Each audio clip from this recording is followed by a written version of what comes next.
I've spent the best days of my life dancing with refugee girls in Nairobi, Kenya. And I have to tell you, when we're all out there dancing under the hot Kenyan sun with cool red dirt beneath our feet, it's very obvious that I'm the worst dancer of the bunch. But no matter how epically bad my dance moves are, these girls have danced joyfully alongside me and loved me unconditionally the few times I've been able to visit them in Kenya. And I've had the great gift of loving them back, the very great gift. I've been philanthropically committed to supporting populations of vulnerable women and girls since I was 22 years old. And right there in itself is a phrase that I never thought I'd say. I'm someone who is philanthropically committed to something. I mean, come on. But here's the thing. Philanthropy is expanding as a term.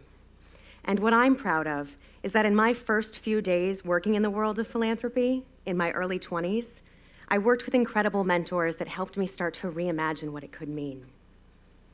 I took my first job in philanthropy, and truth be told, I spent hours in a Google search trying to figure out whether or not I worked in philosophy or ecology. Turns out, though, when you do Google the word philanthropy, there's little for resources to the everyday person. There's not a whole lot of inspiration either. I saw images of Bill Gates, Warren Buffett, John Rockefeller, and Andrew Carnegie, men who I knew little of from my humble upbringing in Massachusetts, and whose bank accounts had more zeros than my mind could even fathom. Truth is, in those first days, I really felt like a fraud, showing up in that world and that work. And it took me a while to move through it authentically. But I kept showing up because I felt like there had to be something there for me. There had to be something for me in the world of generosity. That said, fast forward a few months into my first days in this world of philanthropy, I started to recognize that I was going to get to go to a lot of fancy fundraising events. And one took place at the Cipriani in New York City. It was there that I first met Jennifer Buffett. And she was to receive a reward that night for her amazing work as both a philanthropist and an activist, giving back to end violence against women and girls all across the globe. And if you've never been to the Cipriani in New York, let me paint you a picture. Crystal chandeliers hang from the 65-foot ceiling. The finest linen in the entire world adorns every table. And in addition to that, the most affluent and influential people of Manhattan are studded throughout the room. You can imagine how overwhelming that was for this kid from rural Massachusetts. I was pretty intimidated and anxious. Even more so when Jennifer walked up to me, introduced herself, shook my hand, and told me that my dress looked nice. I have to be honest, I wanted to run out the door. But something told me to stay, and so I walked through that star-studded room, found my place at my table, and I stayed long enough to watch Jennifer take the stage and share a speech that, although simple, cut straight through to me on that sparkling night. Philanthropy, Jennifer said, at its root, means the love of all humanity. I want each of you to think about what that means for you tonight and always. I stopped shaking in that moment. I stopped feeling like I was just this silly kid from Massachusetts in a room of brilliant, wealthy adults. If philanthropy meant the love of humanity, I could do that. I could love. In fact, loving people was something that I had done from a very young age, something that I cherished as a girl, and that was robbed of me when I became a teenager. You see, in my late teens, I was forced out of my parents' home for believing that my life should be one of giving away unconditional love. I wanted to be best friends with the cool gay guy in theater arts class.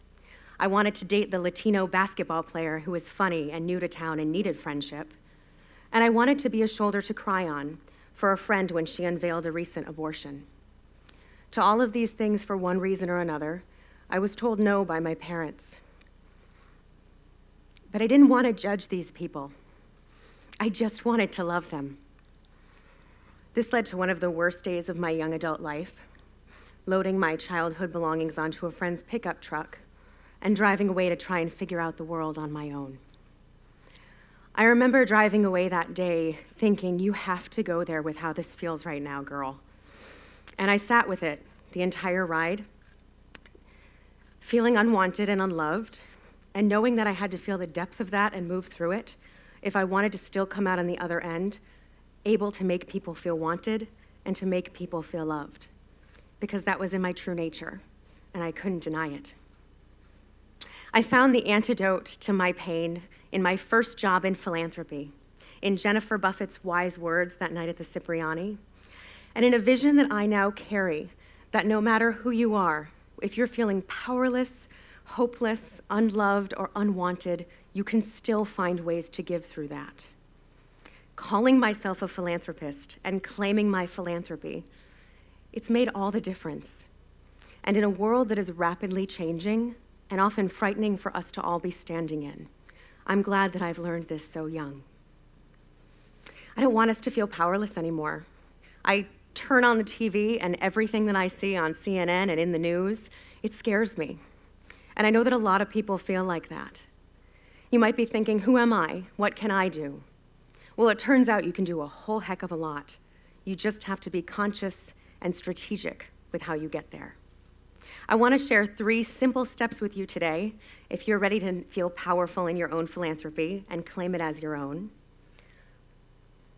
And I want to start with inviting you to know your true story. There's a lot of talk out there about understanding your passion or unlocking your purpose, but you really can't get there if you don't face your truth first. I worked for years in populations of vulnerable girls because I didn't want people to know that at one point I had been one. I had to mull over ways in which I could navigate that after sitting in it for weeks and weeks to finally come out on the other side and authentically bring myself to the cause that I cared about. But once I did that, I was sharing more and giving more, and the ultimate gift was that my compassion increased, both for myself and for the girls that I was working with. So I invite you, before you think about passion or purpose, to know your true story, to face your truth, and no matter how hard it is, to move through it so we can all come out on the other side together. Secondly, it might not shock you that I'm going to talk about money. Don't be afraid to give away big money. I've had the most incredible mentors in the world of philanthropy remind me that this is a core thing we need to shift. Philanthropy as a term needs to become accessible to the everyday person, and the idea of it needs to be expanded. But it takes all of us together finding out how we serve and being responsible in the way that we give back to truly create the world that we imagine. So I'm definitely not someone who can cut $1 million check, but I give away 10% of my net income every year. And let me tell you, I'm occasionally still eating avocado toast, thank you, and I'm saving for retirement. So it is possible.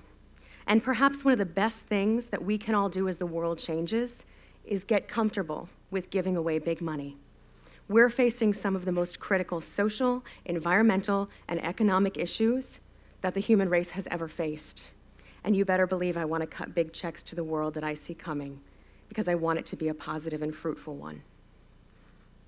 Lastly, I want to invite you to map a long-term vision plan. If you've faced your truth, and if you are ready to cut a big check and comfortable with it, chart the next decade. That's where I think the fearlessness comes in. I recently went into an organization that I've been working with for a few years now, and I said, you will have all of my time and talents. You will have all of my energy and networks, and you will get $10,000 from me over the next 10 years. What can we build together? Those conversations don't happen in our social change sector because people are afraid to have them. And I've had them a lot of times, and I want to invite you to do the same. So every December 31st, as an engaged board member who fundraises, I cut a check also for $1,000. Does it scare me? Yes. Does it make me feel like I'm in control in a world that wants me to be out of it? Yes, it does, because I'm in the driver's seat, and I'm sick of feeling like I shouldn't be. The truth is we are in control. So I invite you to map a long-term vision plan. I love human beings. I've loved every single person who has come into my life for both their goodness and their flaws. And I have to say that moving through the world of philanthropy, Sometimes it really makes you question whether or not you belong anywhere, or whether or not you should just curl up in a corner and cry and leave it up to somebody else to figure things out.